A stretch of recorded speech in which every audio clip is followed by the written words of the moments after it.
Bonsoir, M. Der. Alors, comme je l'ai annoncé, c'est le pèlerinage au lieu saint de la chrétienté qui va faire l'objet de ce débat. C'est du 24 août au 13 septembre, donc demain pour le départ.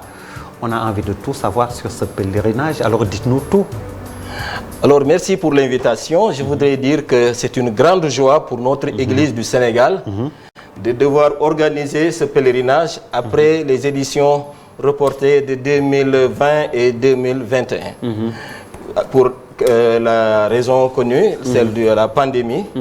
Et nous sommes heureux donc de devoir convoyer cette année 350 pèlerins au lieu saint de la chrétienté, communément appelé le pèlerinage à Rome, parce qu'il s'agit de faire un périple en terre sainte d'Israël, du fait que pour nous c'est une catéchèse itinérante en terre sainte, parce que nous voulons mettre l'accent au centre, le Christ, là où il est né, là où il a eu sa vie publique, avant de retrouver Rome, le cœur de la chrétienté, donc une dimension ecclésiale, ecclésiologique diraient certains, où nous allons véritablement rencontrer le pape, visiter les lieux saints, les grandes basiliques, avant de finir à la cité mariale de Lourdes, au pied de Notre-Dame de l'Immaculée Conception, cette dimension mariale aussi du pèlerinage. Donc c'est 350 pèlerins que nous allons convoyer à partir de demain, 24 août, et ils vont faire ce pèlerinage jusqu'au 13 septembre 2000. On va revenir sur les étapes que vous avez citées, donc Israël, l'Italie, la France. Mais avant cela, c'est à quelle heure le départ des 350 pèlerins? Par quel vol? Voilà. Les pèlerins sénégalais, catholiques en tout cas, sont attendus demain à partir de 18h à l'aéroport international Blaise Diagne de Diass. Parce que après à 19h, nous aurons une cérémonie officielle où il y aura certainement le ministre des Affaires étrangères qui va venir délivrer le message du chef de l'État à l'endroit des pèlerins sénégalais qui partent. Et nous voulons que tout le monde soit à l'heure, en tout cas à 18h, pour que nous puissions préparer faire les derniers réglages avant l'arrivée des officiels. Alors, et le départ est fixé pour 23h, donc après cette cérémonie officielle à 18h. Donc pas de retardataire.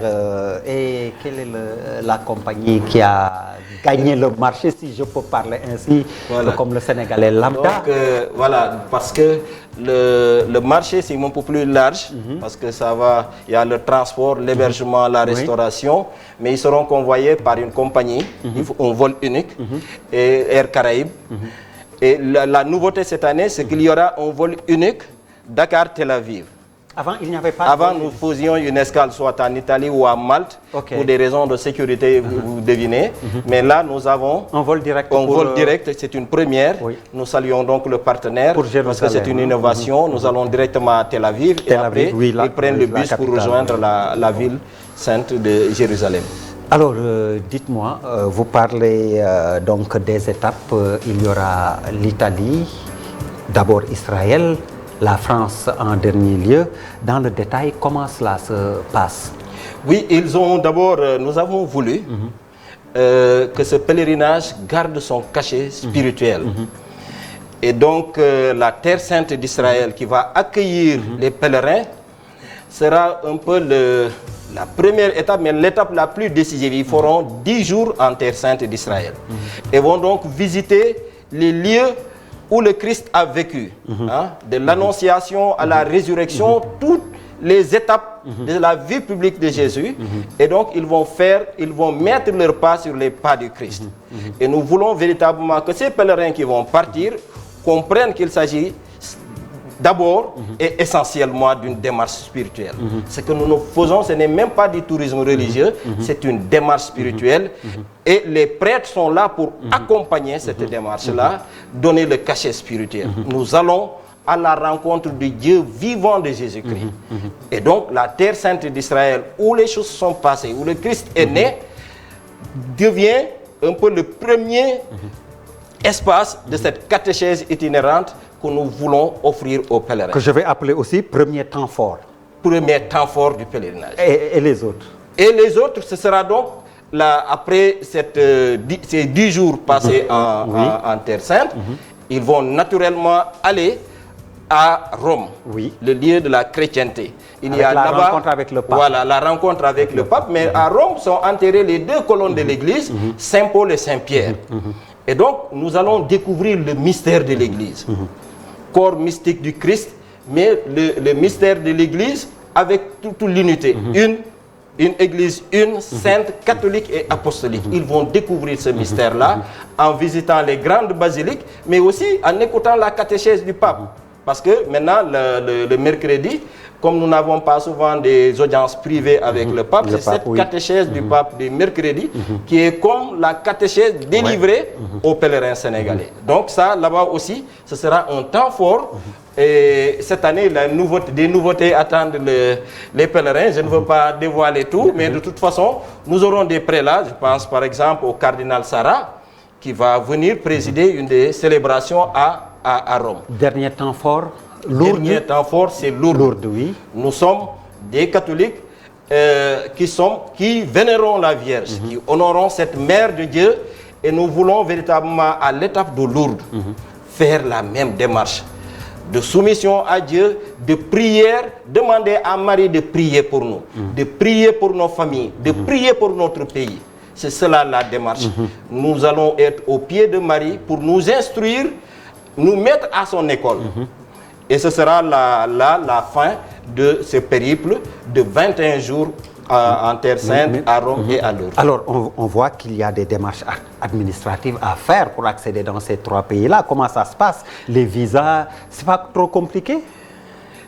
Nous sommes une organisation et c'est le lieu de remercier les pouvoirs publics qui nous soutiennent, qui sont aux côtés de l'Église dans le cadre de l'organisation. Remercier les pouvoirs publics, en commençant par le chef de l'État naturellement, le ministre des Affaires étrangères et tous qui ont déployé des moyens importants, mais aussi qui ont accordé ce soutien technique pour que nous puissions, en rapport avec les chancelleries étrangères, les chancelleries notamment l'ambassade d'Israël et l'ambassade d'Italie, pouvoir permettre à tout le monde de faire ce pèlerinage-là en ayant moins de tracasseries administratives. Ils nous ont facilité énormément de choses. Et ça, c'est la caution de notre Église.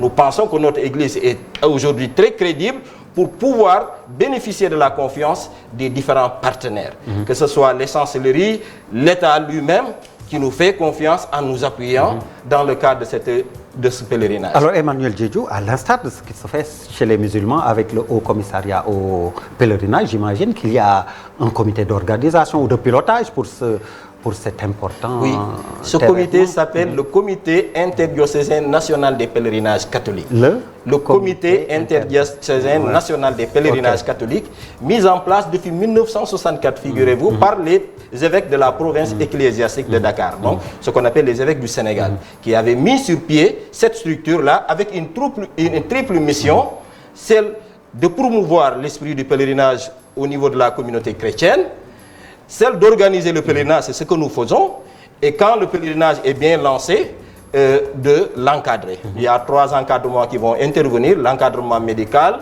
l'encadrement religieux qui va concentrer pratiquement 99% du travail, et maintenant l'encadrement SYMPEC, les chefs de groupe et tous.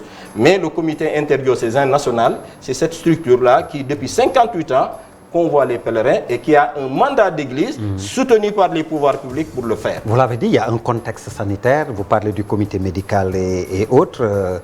Après 2 ans de suspension, comment cela se passe avec le contexte sanitaire? Disons que la pandémie à coronavirus a affecté une triple relation. Une relation à nous-mêmes, une relation aux autres, mais une relation à Dieu. Parce que les sanctuaires étaient fermés, nous ne pouvions pas organiser des célébrations avec toute la ferveur qui accompagne souvent nos rassemblements en église. et c'est un réel motif d'action de grâce que nous reprenions aujourd'hui, les grands rassemblements, les pèlerinages et autres. Donc naturellement, cette question de la pandémie va être au cœur de ce que nous allons faire, parce que l'équipe médicale va sensibiliser, et il l'a fait à partir des communications que nous avons eues. Véritablement, ce sera. Mais nous évitons, au niveau du SYMPEC, de considérer que c'est un pèlerinage Covid ou de parler de cela, parce que le pèlerinage, essentiellement, c'est une démarche qu'on effectue avec enthousiasme, avec beaucoup de joie. Alors, je voudrais que tout le monde, tous les pèlerins qui vont partir, prennent à cœur, effectivement, ces questions de santé, se prémunissent et autres. Pratiquement tous sont vaccinés, mais qu'ils fassent cette démarche avec la sérénité, avec la paix, parce qu'effectivement, le Seigneur, comme nous le faisons, encadrement, nous faisons de sorte que toutes les dispositions soient prises. Mais en croyant, nous estimons que le Seigneur qui accomplit tout le reste. En tant que vice-président, vous êtes du voyage, du pèlerinage? Je ne suis pas du voyage, mais... pourtant, vous dégagez tellement d'enthousiasme et de... Et c'est ça la particularité de notre SYMPEC. En fait, les jeunes aussi catholiques sont comme ça aussi. Hein, ils s'engagent comme s'ils étaient partis. Au niveau du SYMPEC, nous avons une équipe qui reste au pays et qui travaille comme si elle était du voyage. Donc cette année... Vous avez effectué combien de fois le pèlerinage? À titre personnel, je l'ai fait 4 fois. 4 fois, parfois comme coordonnateur. Mais c'est une... Je le dis avec beaucoup d'humilité, c'est un service d'église que nous rendons bénévolement.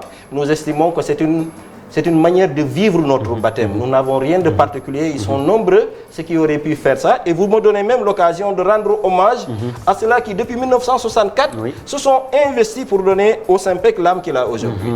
Ils se sont investis, c'est des hommes et des femmes qui ont travaillé d'arrache-pied, qui ont donné de leur vie, de leur temps, et chaque fois pour conduire leurs coreligionnaires en Terre Sainte avec cette joie de devoir servir son Église. C'est tout ce que nous avons. On n'a aucun mérite particulier. C'est un service que nous rendons. Emmanuel Diédhiou, le pèlerinage n'a pas de prix, ça c'est sûr. Effectivement. Mais il y a un coût. Il est de combien? Effectivement, il y a un coût. Quand vous regardez les prestations qui sont offertes aux pèlerins, vous devinez aisément que 2,7 millions, qui est le prix arrêté cette année, est un prix subventionné. Pour 3 pays, pour 3 pays, jours. En réalité 4 pays, parce qu'il y a l'étape du Vatican. L'état du Vatican qu'on oublie souvent. Un État dans l'État. Et notre ministre des Affaires étrangères nous le rappelle souvent. Effectivement, le Vatican, c'est un autre 4 pays. Donc, 4 véritablement. Vous avez parfaitement raison. Voilà, et donc, avec tout ce périple-là, et vous aurez à vivre des moments exceptionnels. Visiter les lieux les plus saints de la chrétienté. Cela, ça n'a pas de prix. Ce n'est pas en termes monétaires qu'on va évaluer ça. Mais l'État est à nos côtés. Il nous donne une subvention qui est intégralement versée dans les billets, qui permet de supporter ces coûts-là et de permettre aujourd'hui d'avoir un package à 2,7 millions qui comporte et le transport, et l'hébergement et la restauration. Donc quand je dis transport, même le transport en avion, comme vous le savez. Et donc les pèlerins sénégalais restent encore, avec leur église, très reconnaissants du pouvoir public qui nous accompagne et par divers moyens pour donner à ce pèlerinage d'être ce qui ne devait jamais cesser d'être, une démarche de foi. Est-ce que vous donnez des thèmes au pèlerinage? Oui, chaque fois nous sommes à l'écoute de l'actualité de l'Église universelle. Et cette année, donc? Et cette année, pour répondre à cette actualité-là, puisqu'il s'agit depuis la 16e Assemblée générale du Synode ordinaire des évêques qui avait pour thème une Église synodale, communion, participation et mission, nous avons voulu aussi nous inscrire dans cette logique-là en proposant aux pèlerins de méditer de manière plus profonde, plus collégiale, plus synodale sur cette question-là. Et donc, ils seront appelés les pèlerins de la synodalité.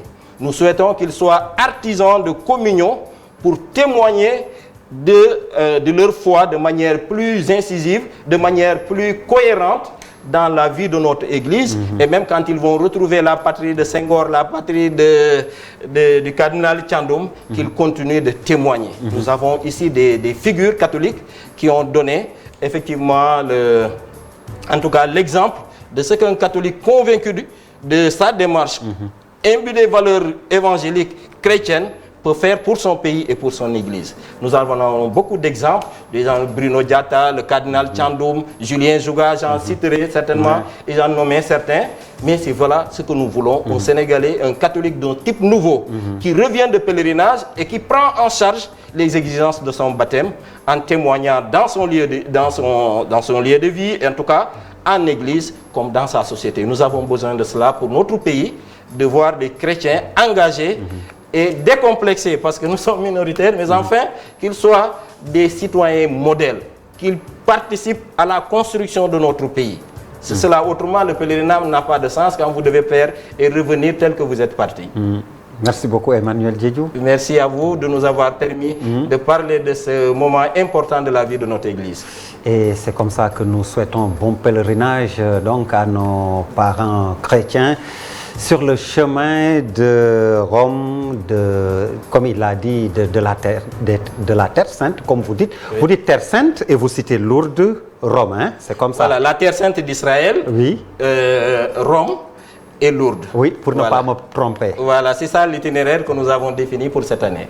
Allez, bon pèlerinage donc. Et puis, mesdames, messieurs, restez en compagnie des programmes de la TFM, la télévision Futur Média. Merci, bonsoir. Merci.